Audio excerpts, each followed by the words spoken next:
स्वस्थ भारत के आज के अंक में आप सभी का बहुत बहुत स्वागत है। नमस्कार। स्वस्थ भारत के माध्यम से हमारी ये लगातार कोशिशें होती हैं कि हम हर तरह के स्वास्थ्य संबंधी समस्याओं की बात करें, उसके कारण, लक्षण और निदान की बात करें। जैसा कि हम सभी जानते हैं कि हमारा शरीर कई सारे अंगों को मिलाकर बनता है और बहुत सारे अंग हमारे पेट के अंदर भी है और उन अंगों का बहुत ही महत्वपूर्ण काम होता है। अलग अलग हार्मोन्स निकलते हैं, उनसे क्या कुछ काम होता है, ये बहुत कुछ हम जानते हैं और बहुत कुछ नहीं भी जानते हैं।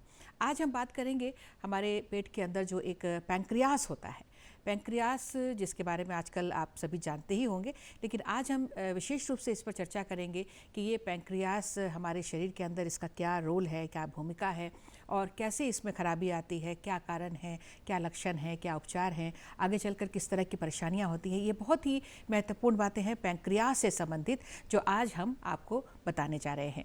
तो चलिए अब बिना देर किए हुए आपको अपने आज के विशेषज्ञ से मुलाकात करवा देते हैं। मेरे साथ आज इस कार्यक्रम में उपस्थित हैं, हमारे स्टूडियो में उपस्थित हैं डॉक्टर मयंक शेखर शर्मा जो कि गैस्ट्रो सर्जन हैं। और सर आपका हमारे कार्यक्रम में बहुत बहुत स्वागत है। नमस्कार। मेरा नाम डॉक्टर मयंक शेखर है। मैं एक सर्जिकल गैस्ट्रोएंटरोलॉजिस्ट हूँ, बिल्कुल, आम और भाषा में आज गैस्ट्रो सर्जन। जी बिल्कुल बिल्कुल। और गैस्ट्रो सर्जन, एक तो सर्जन के नाम से थोड़ा डर लगता है लोगों को, लेकिन आज हम बताने की कोशिश करेंगे कि सर्जरी हमेशा आवश्यक नहीं होती है। बहुत सारे सावधानियां हैं, बहुत सारी दवाइयां हैं, बहुत सारे जो करना चाहिए हमें, क्या नहीं करना चाहिए, उसके साथ भी हम लोग अपने पेट के पोजीशन को बिल्कुल ठीक रख सकते हैं। तो चूँकि पेट से संबंधित सर बहुत सारी परेशानियाँ होती हैं, तो आज हमने जो विषय चुना है ये पैंक्रियास से संबंधित बीमारियां हैं। तो सबसे पहले सर आपके माध्यम से हम लोगों को ये बताना चाहेंगे कि ये जो पैंक्रियास हमारा एक सिस्टम है, अंग है, उसकी क्या भूमिका है, कहाँ पर होता है ये पैंक्रियास को हम हिंदी में अग्नाशय कहते हैं और ये अंदर का जो पेट होता है, जो हम खाना खाते हैं, जहाँ जाके वो स्टोर्ड होता है, उसके पीछे होता है जी। इसका बेसिक जो काम है वो बेसिकली डाइजेस्टिव प्रोसेस में है। ये मुख्य तरीके से अमाइलेज और लाइपेज नामक दो एंजाइम्स रिलीज़ करता है जो हमारे खाने को पचाती हैं। जब फूड वहाँ पे जाता है वो एंजाइम आती है और खाना पचाता है। इसके बाद इसके अंदर और भी हार्मोन्स निकलते हैं जिसमें से इंसुलिन और ग्लूकागोन दो मोस्ट इम्पॉर्टेंट हार्मोन्स हैं और वो डायबिटिक कंट्रोल में इम्पॉर्टेंट भूमिका अदा करते हैं। पैंक्रियाज अपने आप में एक वो ऑर्गन है जो पूरे तत्व को, आपके खाने के तत्व को पचाने संबंधी में मदद करता है एंड इसकी अनेकों बीमारियां हैं जिससे लोग ग्रसित होते हैं। जी। सावधानी इसमें बहुत इम्पॉर्टेंट चीज़ होती है और इसके लक्षणों को समझना और सही समय पे सही उपचार लेना सही व्यक्ति से, ये ज़्यादा इम्पोर्टेंट। बिल्कुल, बहुत ही अच्छी बात आपने बताई है। और चूंकि ये पेट के अंदर का हिस्सा है, इसलिए जैसे बाहर के चीज़ों को तो हम देख भी लेते हैं, जो परेशानियां होती हैं वो हम देख भी लेते हैं, लेकिन ये अंदर का भाग है, अंदर क्या कुछ चल रहा है वो हमें समझ में नहीं आता है, इसलिए लक्षणों को समझना बहुत ज़रूरी है। आपने बिल्कुल सही कहा है। तो ये जो पैंक्रियाटिक जो डिजीज़ होते हैं या पैंक्रियाटिक डिसऑर्डर्स होते हैं, इसमें मुख्यतः क्या क्या समस्याएं होती हैं? पैंक्रियाटिक डिसऑर्डर्स को अगर हम डिवाइड करना चाहें तो बेसिकली इसको उन डिवीज़न में डाल सकते हैं जो जन्मजात होते हैं या फिर जो जन्म के बाद होते हैं। जन्मजात जो होते हैं उसमें दो डिसऑर्डर्स आते हैं जिसमें स्फिंक्टर ऑफ फोर्डाई डिसफंक्शन आता है, जिसमें पैंक्रियास के आगे जो द्वार होता है उसका प्रेशर कुछ ज़्यादा होता है तो समय पर वो रिलीज़ नहीं करता एंजाइम। अच्छा। दूसरा आता है पैंक्रियाटिक डिवीज़न जिसमें पैंक्रियाटिक डक्ट जहां खुलना चाहिए मेजर पेपिला में वहां ना खुल के छोटे वाले द्वार में खुलता है, माइनर पेपिला। सो उसके रिजल्ट में प्रेशर ज़्यादा डेवलप होता है, पेशेंट को पैंक्रियाटाइटिस होता है। अच्छा। जो ये दोनों जो समस्याएं हैं ये जन्मजात होती हैं और जो समस्याएं जन्म के बाद होती हैं उनको हम डिवाइड कर सकते हैं कुछ इन्फेक्शंस या इन्फ्लेमेशन में एंड ट्यूमर में। अच्छा। तो मोस्ट कॉमनली जो हमें देखने को मिलता है वो है acute pancreatitis and chronic pancreatitis. Indian subcontinent में, इवन झारखंड में और अन्य भागों में एक्यूट पैंक्रियाटाइटिस मेल्स में most commonly due to alcohol congestion से होता है, मादक द्रव्यों के सेवन करने से होता है, यहाँ तक tobacco in any format, even smoking और इंजेशन और एनी फॉर्मेट से भी आपको पैंक्रियाटिक डिसऑर्डर्स होते हैं। जी। फीमेल्स में जो मोस्ट कॉमन कॉज है एक्यूट पैंक्रियाटाइटिस का वो है गॉल ब्लैडर में पत्थर होना। अच्छा। अक्सर वो लोगों की मन में ये भावना है कि अगर पत्थर छोटा है तो अभी सर्जरी कराने की आवश्यकता नहीं है, बड़ा होने दो तब कराएंगे। जी। छोटे पत्थर उस छोटी सी नली से खिसक के नीचे जाते हैं और नीचे की नली में द्वार के सामने अटक के वो पैंक्रियाटाइटिस को ये करते हैं, बढ़ाते हैं। जी, जी। और एक बार जब पैनक्रियाटाइटिस हो जाए तो फिर ये जंगल की आग की तरह है, ये कितना दूर जलाएगी, सही समय पे अगर सही जगह पे चिकित्सा नहीं लगी तो ये तो पूरा ही ध्वस्त करते हुए चली जाती है। बिल्कुल, मतलब मौत का कारण भी बन सकता है ये मौत का कारण बन सकती है। पैनक्रियाटाइटिस है। और आज के समय में डॉक्टर साहब आप तो देख ही रहे हैं एज अ डॉक्टर, हम लोग भी देखते हैं इस पे आसपास में भी ये जो पैनक्रियाटाइटिस, ये पहले हम लोग सुनते भी नहीं थे नाम, और अब बहुत ज़्यादा होने लगा है सभी को। क्या है तो ये पैनक्रियाटाइटिस, जैसे आपने कहा कि इससे इंसुलिन भी निकलता है हार्मोन, और डायबिटीज़ से इसका कनेक्शन है, तो ये पैनक्रियाटाइटिस और डायबिटीज़ में क्या मतलब कुछ समानता है या? क्योंकि बहुत लोग ये जानना चाहते हैं, पैनक्रियाटाइटिस मतलब लगता है जैसे शुगर है, डायबिटीज़ है, लेकिन नहीं भी होता है कई बार। अब शुगर को जो हार्मोन कंट्रोल करता है वो बेसिकली इंसुलिन और ग्लूकागोन है जी। तो इंसुलिन एक कैटाबोलिक हार्मोन है और ग्लूकागोन इंसुलिन एक एनाबोलिक हार्मोन है, ग्लूकागोन एक कैटाबोलिक हार्मोन है। अगर इन शब्दों का प्रयोग किया जाए तो इसका तात्पर्य ये हुआ कि जब इंसुलिन सिक्रीशन होगा तो आप जो खाना खाए हैं उससे जो कार्बोहाइड्रेट रिलीज हुआ है, जो ब्लड में घूम रहा है, वह इंसुलिन उसको पकड़ के कोशिकाओं के अंदर डालेगा जहां पर वो एनर्जी का रूप लेगा जी। एंड ग्लूकागोन जस्ट इसके अपोजिट करता है। तो ये इंसुलिन जो है ये बीटा सेल्स ऑफ पैनक्रियास से बनता है। जी जी। अब 3 बातें समझने उपयोगी हैं कि अगर इन बीटा सेल को हम मार दें, जैसा टाइप 1 डायबिटीज़ में होता है, ऑटो इम्यून पैनक्रियाटाइटिस में होता है, उसके खिलाफ ये है तत्व हैं जो उसको मार देंगे तो फिर वो तो इंसुलिन बनेगा ही नहीं, तो उसकी मात्रा कम हो गई तो सामने वाले को डायबिटीज़ रहेगा। और ये डायबिटीज़ अक्सर बच्चों में पाया जाता है। टाइप 2 डायबिटीज़ जो होता है उसमें इंसुलिन की मात्रा तो सही चल रही है पर इंसुलिन को कोशिका में घुसने के लिए जो द्वार चाहिए वो द्वार बंद पड़ा हुआ है, तो उससे उसको डायबिटीज़ हो रहा है। इन दोनों के सिवाय एक टाइप 3 डायबिटीज़ होती है जिसको हम लोग पैनक्रियाटोजेनिक डायबिटीज़ कहते हैं। अक्सर ये क्रॉनिक पैनक्रियाटाइटिस के पेशेंट्स में पाए जाते हैं। क्रॉनिक पैनक्रियाटाइटिस में लंबे समय से पैनक्रियाज पे मतलब इंजुरी होने के कारण से उसके सेल्स मर जाते हैं, पैनक्रियाज सिकुड़ जाता है। जब पैनक्रियाज सिकुड़ जाता है तो फिर जो बोथ बीटा सेल्स और अल्फा सेल्स दोनों मर जाते हैं। जब ये दोनों मर जाएंगे तो ग्लूकागॉन भी नहीं सिक्रीट होगा, तो पेशेंट को इन दोनों की कमियां होने के कारण टाइप 3 पैनक्रियाटाइटिस होता है एंड ये दोनों डायबिटीज़ होता है and it is more dangerous than other 2, ये ज़्यादा डेंजरस होता है। जी जी जी। तो अक्सर जब हमें क्रॉनिक पैनक्रियाटाइटिस के पेशेंट्स मिलते हैं तो when we have to operate upon them then we have to look into the matter whether they are having type 2 diabetes or type 3 diabetes. That makes a difference in post operative management of the patient. बिल्कुल, ये बहुत ही सावधानी पूर्वक इसको आप देखते हैं और डिसाइड करते हैं कि किस तरह का डायबिटीज़ है और पैनक्रियाटिक में ये चेंज हो रहा है, नहीं हो रहा है, क्या हो रहा है, इसमें आगे चलकर बहुत सारी परेशानियां होती हैं। इसलिए सबसे पहले ही आपने कहा कि लक्षणों को पहचानना बहुत ज़रूरी है। तो ये अगर हम शुगर की बात अब हटा देते हैं, शुगर के बारे में तो अगर हम बात करेंगे तो कई एपिसोड्स निकल जाएंगे, तो अभी हम चूँकि पैनक्रियास पर हमें बात करनी है, तो सर ये जो पैनक्रियाटिक डिसऑर्डर्स होते हैं तो उसके कारण में एक तो आपने बताया कि जन्मजात होता है, दूसरा मैंने सुना आपके माध्यम से कि कहीं मतलब चोट लगी है किसी कारण से, तो ये क्या है, मतलब अंदर में क्या होता है जो पैनक्रियास में समस्याएं शुरू होती है पैनक्रियाटिक डिसऑर्डर्स? बेसिकली पैनक्रियाटाइटिस होने का कारण 2 हिट हाइपोथेसिस है जी। शराब का सेवन बहुत लोग करते हैं पर सबको नहीं होता है, कुछ खास लोगों को होता है जी। तो कुछ जेनेटिक चेंजेस हमारे अंदर में रहते हैं, या जैसे मान लीजिए कि आप आजकल बहुत सुनते हैं फैटी लीवर, बहुत सुनते हैं, तो जो फैट है वो केवल लीवर में नहीं पैनक्रियाज में भी डिपॉजिट होता है, इसको फैटी पैनक्रियाज कहते हैं। अच्छा। अगर किसी व्यक्ति को फैटी पैनक्रियाज है और वो अगर तंबाकू का सेवन करे अथवा अल्कोहल का सेवन करे तो तीत लौकी नीम चढ़ी वाली बात हुई and he starts suffering from acute pancreatitis. लगातार एक्यूट पैनक्रियाटाइटिस होते होते होते वो चीज़ क्रॉनिक पैनक्रियाटाइटिस में तब्दील हो जाती है। तो apart from those things even कुछ खास पैरासाइट्स अगर वहाँ जाके ब्लॉक कर दें तो भी ये हो सकता है। अच्छा। जेनेटिक चेंजेस की वजह से हो सकता है, खास प्रकार की चीज़ों को लेने की वजह से हो सकता है, जैसे कि तमिलनाडु रीजन में बहुत बच्चों में बहुत ज़्यादा कॉमन पाया गया है ये पैनक्रियाटाइटिस, जिसमें बहुत सारे स्टोन्स बन जाते हैं। उसका क्या कारण? वो टॉपिकल पैनक्रियाटाइटिस है। वो लोग खास प्रकार का एक ट्यूबर खाते हैं जिसको हम जैसे हम लोग गाजर खाते हैं तो वो एक रूट है। अच्छा अच्छा। तो उस खास प्रकार का एक चीज़ खाते हैं जिसमें एक ऐसा केमिकल है जो पैनक्रियाज को डिस्ट्रॉय करता है, वो उनके पद्धति में जीवन शैली में है तो उनमें ज़्यादातर पाया जाता है ये चीज़। जी जी जी। तो ये चीज़ें हो गई, प्लस पैनक्रियाटाइटिस चोट लगने की वजह से भी हो सकता है, किसी को फिजिकल असॉल्ट हो जाए उसकी वजह से हो सकता है, बाइक इंजुरीज में काफ़ी ज़्यादा देखा जाता है, अगर किसी के पेट में चक्कू लग जाए तो भी वो उसका रूप धारण कर सकता है। Even pancreatitis can be a cause and even an effect of a pancreatic tumor also.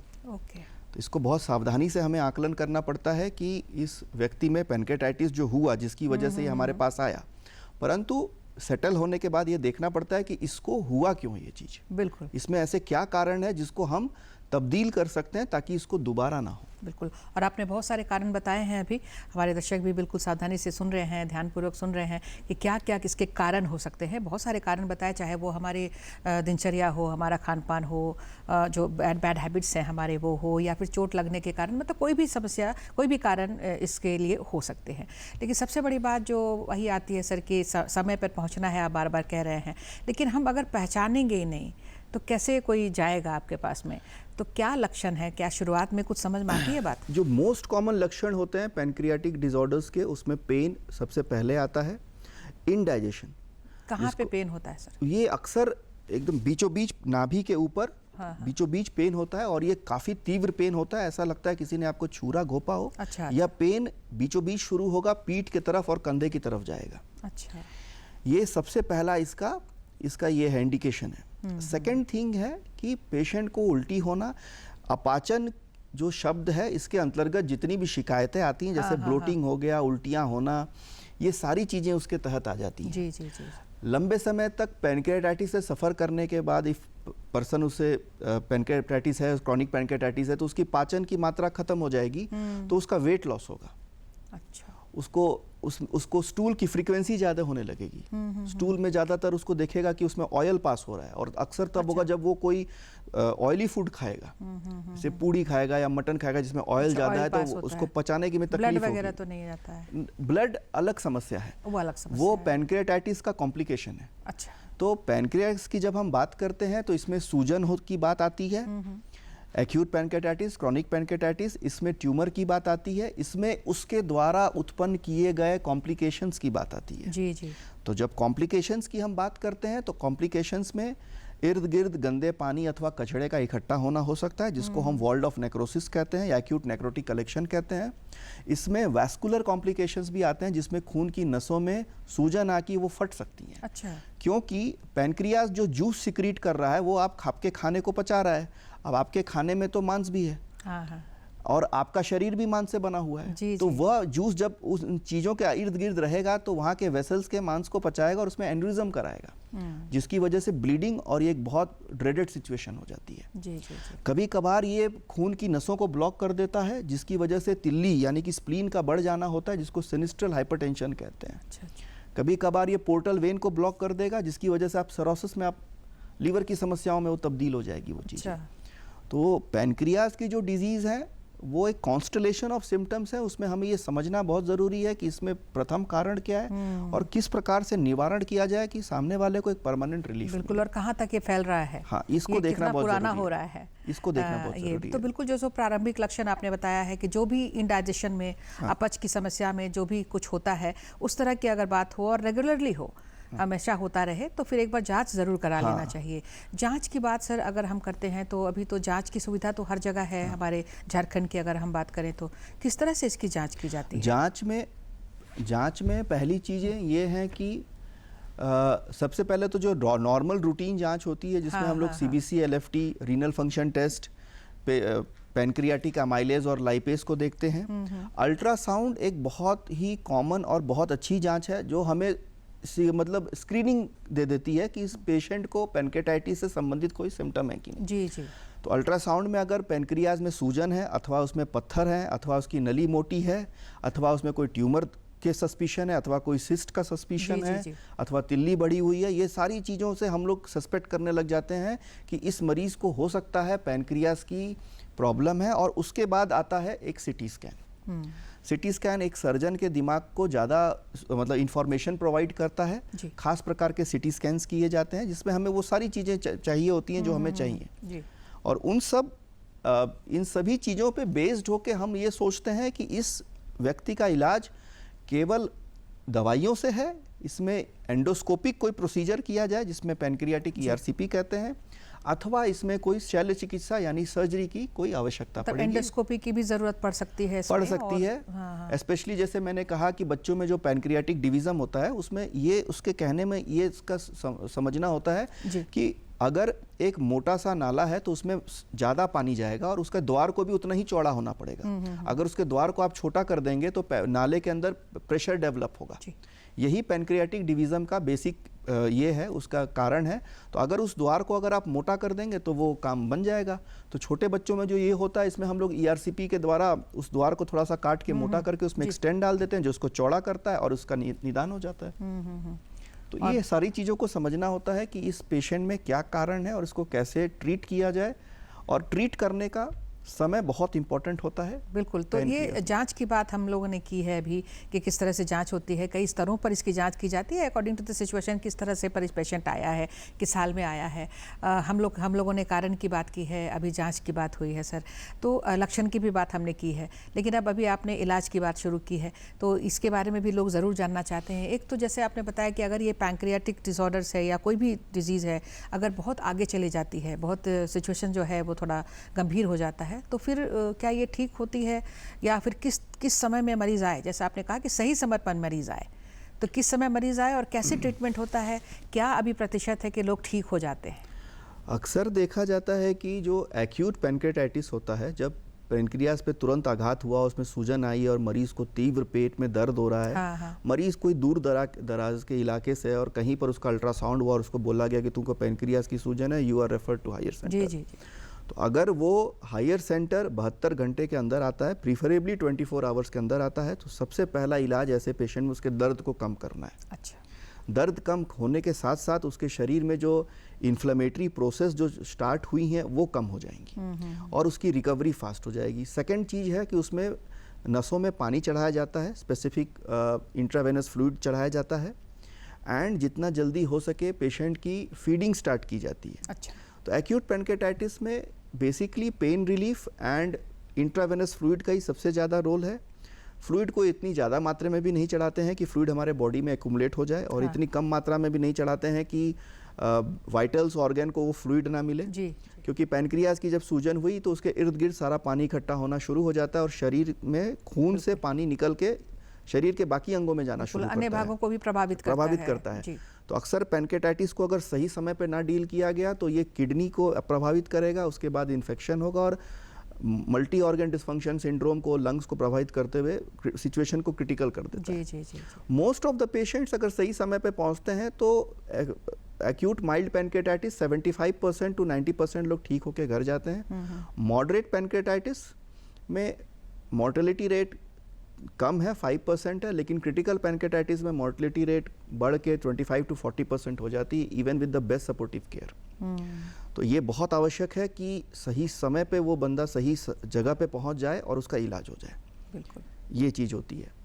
Acute pancreatitis की बात हो गई। क्रॉनिक पैनक्रियाटाइटिस जिसमें पैनक्रियाज में पत्थर बन गया है अथवा उसमें उसकी नसों में उसकी जो मेन पैनक्रियाटिक डक्ट है उसमें सिकुड़न है, तो उसमें ये देखना होता है कि पैनक्रियाटिक स्टोन लोड कितना है। अगर एक आध स्टोन है तो आप ERCP से उसका निदान करिए, अगर ज़्यादा है तो फिर सर्जरी करके करिए।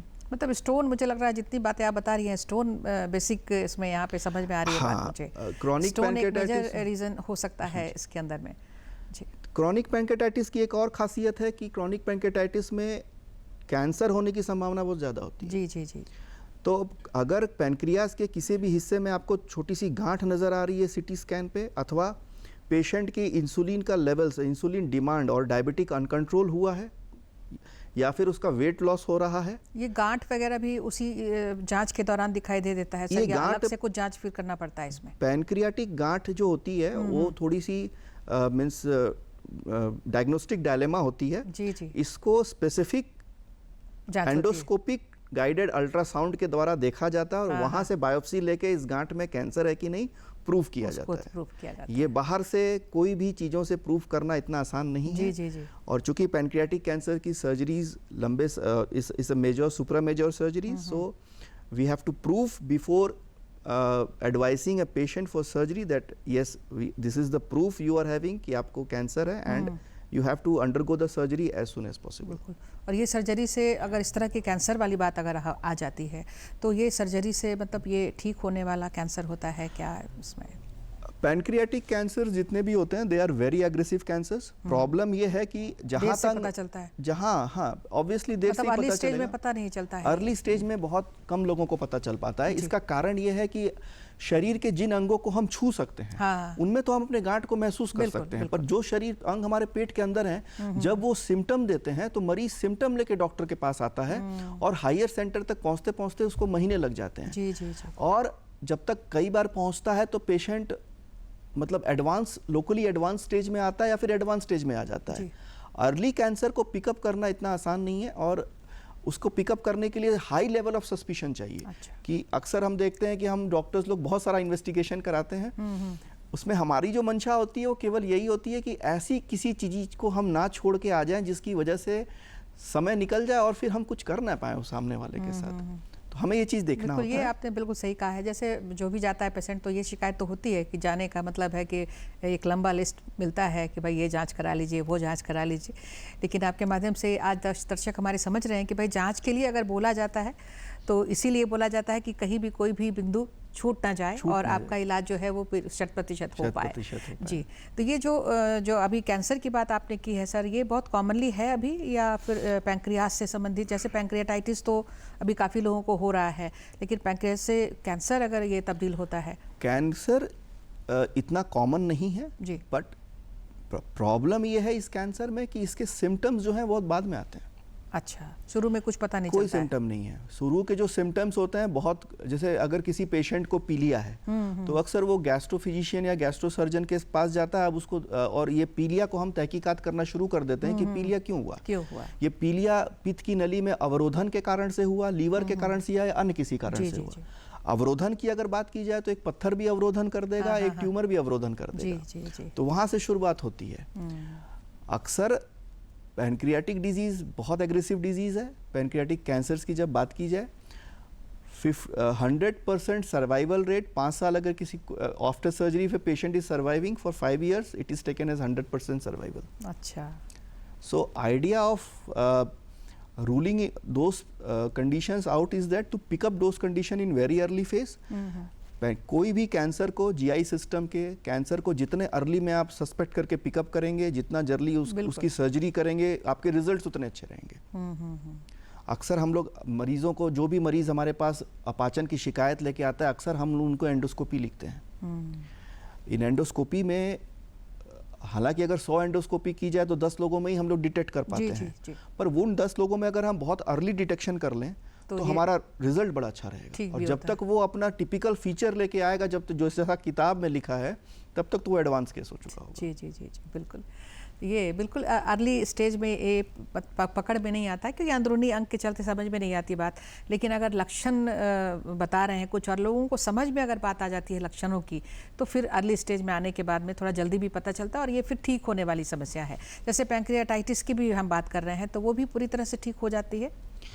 पैनक्रियाटाइटिस की जहाँ तक बात है, एक्यूट पैनक्रियाटाइटिस पूरी तरीके से ठीक हो जाती है until and unless you have landed in a critical situation, which is called as critical pancreatitis. That means अंदर आपके सूजन के बाद सड़न हुई। तो ये सर बीच में रोक रही हूँ, ये क्रिटिकल कैसे पहुँच जाता है? मतलब एक्यूट से क्रिटिकल कैसे लोग पहुँचा देते हैं? क्या शुरू में पता नहीं चल रहा है, आपके पास नहीं आ रहे हैं, क्या हो रहा है? अगर मान लीजिए कोई व्यक्ति है जिसको पहले से कोमॉर्बिडिटी है, कोमॉर्बिडिटी का हमारा तात्पर्य होता है कि पहले से उसको कोई जैसे बीपी है, हाइपरटेंशन है, डिसलिपिडीमिया है ना, और भी बहुत सारी अस्थमा है, सीओपीडी है। तो इन लोगों में अगर इनके शरीर में पहले से ही कोई प्रतिघात चल रहा है, अगर इसमें दूसरा प्रतिघात किया जाए तो वो उनका जानलेवा साबित हो जाता है। अच्छा। तो पैनक्रियाटाइटिस, जो एक्यूट पैनक्रियाटाइटिस की बात की जाती है, मोस्ट ऑफ द पैनक्रियाटाइटिस जो एक्यूट होते हैं वो इंटरस्टिशियल पैनक्रियाटाइटिस होते हैं, अथवा हम लोकल लैंग्वेज में समझ लें तो ग्रेड 1 है। वो 90 to 100% लोग अपने घर जाते हैं ठीक होके। मॉडरेट टू सीवियर में केवल 10 से 15% आते हैं और क्रिटिकल पैनक्रियाटाइटिस उससे कम होती है। लेकिन क्रिटिकल पैनक्रियाटाइटिस में चूंकि एक सड़न हो जाती है, उसमें अंदर चीज़ें सड़ जाती हैं, बैक्टीरियल इन्फेक्शन हो जाता है, मल्टी ऑर्गन फेलियर की तरफ चला जाता है, तो वैसे मरीजों को निकाल पाना, उनको बचा पाना बहुत कठिन हो जाता है हमारे लिए। ये बहुत कम लोगों में देखा जाता है। हालांकि it's a very dreaded disease to जिन्हें होता है, बहुत किस्मत होती है जो बचते हैं। बिल्कुल बिल्कुल। तो इसमें बिल्कुल, आइडिया ये है कि पहले ही इसको डिटेक्ट करना बिल्कुल है। बहुत अच्छी बात आपने बताई है सर। अब 1 से 1.5 मिनट का समय रह गया है। सवाल तो मेरे अंदर अभी और भी भरे पड़े हैं, लेकिन समय इजाज़त नहीं दे रहा है। तो चलते चलते सर 1 से 2 लाइन में अगर आप कुछ संदेश हमारे दर्शकों के लिए आप देना चाहें, 1 मिनट का समय है सर। मैं इतना ही संदेश देना चाहता हूँ कि पैनक्रियाज की अक्सर डिजीज़ेज़ जो होती हैं वो आपके खान पान से बहुत ज़्यादा संबंधित है, जिसमें अल्कोहल, टोबैको और गॉल ब्लैडर स्टोन्स, ये इनके मुख्य 3 कारण हैं इंडिया में, जिसको हम मॉडिफाई कर सकते हैं। किसी व्यक्ति के अंदर अगर कोई जेनेटिक चेंजेस है तो उसे हम मॉडिफाई नहीं कर सकते, हम अपना बचाव कर सकते हैं। अगर पेट में कोई सीवियर पेन हो रहा है, अनकंट्रोल वॉमिटिंग हो रही है, तो जल्द से जल्द अपने स्पेशलिस्ट से मिलें। 1 सुई, 1 बोतल पानी आपकी जान बचा सकता है, समय पे आपको अच्छे सेंटर पहुंचा सकता है जहां पर आपकी मदद की जा सकती है। बिल्कुल, बहुत अच्छी बात आपने सर कही है और हमें पूरी उम्मीद है कि दर्शकों ने बहुत ही ध्यान से हमारा कार्यक्रम देखा है और इनका पालन ज़रूर करेंगे। तो सर आप यहाँ पर आए, बहुत ही कीमती वक्त हमें मिला है आपका, बहुत ही महत्वपूर्ण जानकारियाँ आपके माध्यम से लोगों तक पहुँची हैं। आपका हम बहुत बहुत धन्यवाद करते हैं। नमस्कार। नमस्कार। और आप सभी दर्शकों को भी बहुत बहुत धन्यवाद। नमस्कार।